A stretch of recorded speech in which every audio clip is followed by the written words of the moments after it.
ওনার নামে দুইটা মামলা আছে গুলশান থানায়। বৈষম্যবিরোধী আন্দোলনের সময় একটা হচ্ছে দেখলাম যেটা মার্ডার মামলা, আর একটা হচ্ছে হত্যার চেষ্টার মামলা। তো দুইটা মামলা আছে, দুইটা মামলা তো এখানে আছে। আমরা ওইটা টিমও যত সময় আসছে, আমি যতটুকু জানি যে টিম আসছে, টিম নিয়ে যাবে। আর একটা বিষয় আপনাদের একটু মাথায় দেওয়া উচিত, এরকম যেই হোক, সে তার নেই মামলা থাকুক না থাকুক, সে কোন পন্থী না পন্থী এগুলো আমার দেখার বিষয় না। আপনার যদি মনে হয় যে না সে হচ্ছে অপরাধী বা সে ওই সময় তার নেগেটিভ রোল ছিল, সেটা কিন্তু আপনারা পুলিশকে কিন্তু বলতে পারবেন। আমি বলি, আমার কথাটা বলতে দেন, যে তথ্যটা আমাকে পুলিশকে দিবে, আপনারা প্রয়োজনীয়তা রাখেন, কিন্তু নিজে এই যে তাকে অ্যাসল্ট করা, নিজে আইন হাতে তুলে নেওয়া, এই কাজগুলো না না, এটা যদি এই যে আমি যেটা ফেসবুকে দেখেছি যে কিছু ছেলে পেলে এগুলো তাকে হচ্ছে আমরা যখন থানায় নিয়ে আসছি, পুলিশও ছিল আমাদের সাথে, তখন ওই রিক্সাওয়ালা ভ্যান চালক ওরা এগুলা করছে না। এটা আমি বলি এখন বাংলাদেশ, আচ্ছা ঠিক আছে, তাহলে আপনারা যদি সেভ করে থাকেন তাহলে তো ভেরি গুড, কিন্তু বাংলাদেশের এমন অবস্থা তৈরি হয় না, বা আমরা হতে দিতেও চাই না যে ললেস একটা কান্ট্রি হতে তো পারে না।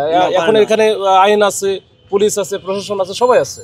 এখানে যদি কোনো কিছু হয় আপনারা খবর দেন অথবা আমাদেরকে তথ্য দেন, আমরাই ধরবো, আপনারা সহযোগিতা করবেন।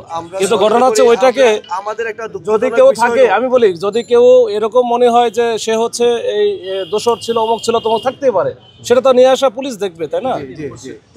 এইটা যদি আপনারা নিজের হাতে তুলে নেন, এখানে কেউ যেন এইটা সবাইকে ডিসকারেজ করেন যে এই ধরনের ঘটনা যেন না ঘটায়, যে নিজের হাতে আইন তুলে নিবে না। এটা আইনের জন্য আইনের লোক আছে, অনেক এজেন্সি আছে, তাদের সাথে কথা তাদেরকে দেন, তারা দেখুক, দেখে যদি মনে হয় তাহলে আমরা কোর্টে সুপর্দ করবো, সমস্যা নাই। কিন্তু এটা যদি নিজেরা তুলে সহযোগিতা করতে চাই, হ্যাঁ আমরা আপনাদের সহযোগিতা করতে চাই। এখানে শুনেন, এখন আমি যতটুকু জানি, আমি ভিতরে দেখতেছি, এটা হচ্ছে এই টিম একটা চলে আসছে। আমি হচ্ছে ডিসি গুলশানের সাথেও কথা বলছিলাম, তো চলে আসছে, তারা আমি পাঠিয়ে দিচ্ছি, আমরা তারা এসে মামলা চলে যাবে। তাকে আপনারা আইনের আওতায় আনছেন এবং আইনে যথাযথ ব্যবস্থা গ্রহণ করছেন, এটা আমাদের নিশ্চিত করেন। আমরা এটা নিশ্চিত হতে পারছি না, দেখে ওটা নিশ্চিত হয়ে গেছে। কিন্তু ঘটনা হচ্ছে আমি যেটা নিশ্চিত করতে বললাম, ওইটা হচ্ছে বড় ঘটনা। এটা হচ্ছে আমরা আইন কাউরে নিজের হাতে তুলে নিতে দিব না, সেটাই আইন শৃঙ্খলা থাকতে আমরা এটা করতে দিব না। আইন শৃঙ্খলা পরিস্থিতির অবনতি হয় এরকম কোনো কাজই করা যাবে না, করব না ইনশাআল্লাহ, ঠিক আছে? দেশটাকে তো আমরা ওই যে ব্যর্থ রাষ্ট্রে পরিণত করতে না না না, ঠিক আছে, সবাই থাকেন। আমরা সরকারকে সর্বোচ্চ সহযোগিতা করতে চাই, সর্বোচ্চ সহযোগিতা আপনাদের করতে চাই আমরা। কিন্তু আমাদের একটা কথা আছে, আমাদের একটা কথা আছে, সেটা হইলো আমরা বিভিন্ন সময় স্বৈরাচারের বিভিন্ন দোষর যাদের নামে মামলা আছে তাদেরকেও ধরে আমরা কিন্তু সঠিক সময়ে আপনাদের সেই সহযোগিতা পাই না। আপনারা সঠিক সময়ে যদি না পৌঁছেন তাইলে তো সমস্যা। অনেক সময় আমরা স্বৈরাচারের অনেক দোষরকে ধরেছি, কিন্তু সেখানে আইন শৃঙ্খলা রক্ষাকারী আসতে আসতে তারা আবার পালায়ে গেছে।